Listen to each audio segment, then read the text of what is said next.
It's only for the YouTube subscribers. Well, subscribe already. Hit the fucking like button and subscribe before I knock your ass out, man. I ain't fucking with you, man.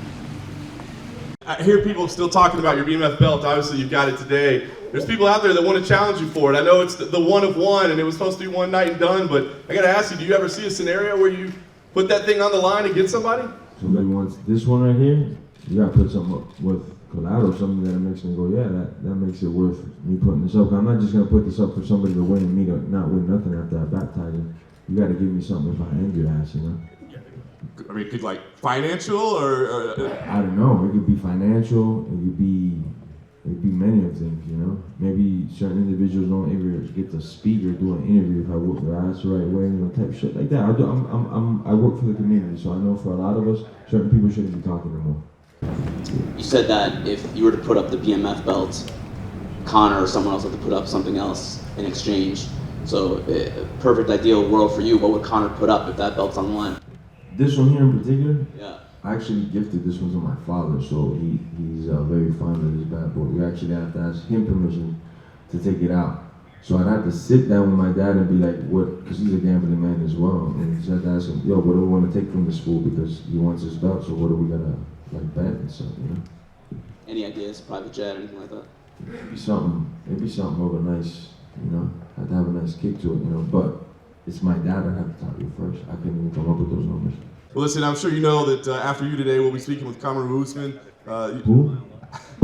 UFC welterweight champion.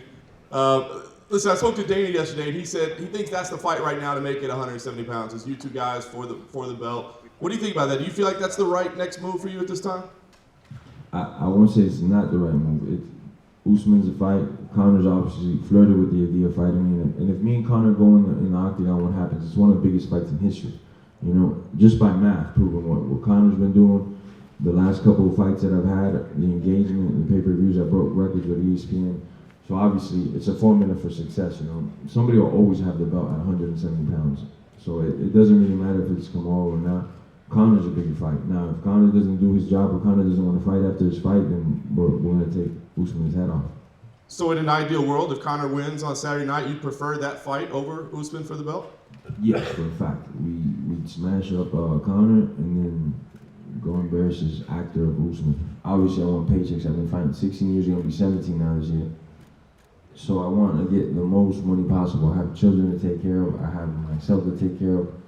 I got many things to do, so I got to make sure that the bank account is well padded. Then after that, whatever happens, happens, you know. What do you make of Conor at 170? Do you think he's kind of out of his weight class fighting at 170? If he touches anybody at 170 with a good clean shot, they'll feel it. You know, they won't be like walking through him. Strength-wise, he might be oversized, you know. He could be. I haven't seen yet if it's really developed into his body at 170. And we're not going to see that with Cowboy, because Cowboy's not a physical guy at 170, taking guys down and grinding them out. But I think we'll still be able to see his speed and power. Definitely what he'll bring is that speed from 145, you know. The same way that at 70, I feel like I'm the fastest guy, but I also come from 155. So I've seen some of the faster guys on the planet. I've never seen a 70 guy that was just out of control fast, you know. Conor said yesterday that March is something that he has on his radar if he beats Cowboy quickly on Saturday. Would March be too early for sure for you? We'd have to talk. I have a firm behind me. I have coaches behind me. They know is what they would just say yes or no, you know, and then whatever they would say, I would do. We were thinking Abraham, but if the chips fall into the right place, maybe yes, maybe not. You know, we're not in a rush either. Any talk about going into the cage maybe if Conor wins on Saturday? You guys do a little face-off, anything like that? Nah, I'm not doing that. That's that man's spot. Like whoever wins that day, I'm not the type of dude to jump in the cage and try to see his light. Let him have fun and enjoy his night, man. I'm just there to watch as a spectator. And as a fan, bro, I love fighting, man. To Conor, he said the only reservation he would have is he felt there was unfinished business with Nate. He thought you got the fans missed out on a classic fight. So I'm wondering what your take is on those comments. Man, Conor's a very violent person. By classic, it means me just whooping someone's ass to the referee that makes a living off this, says this guy can't continue no more. Look at his face, you know.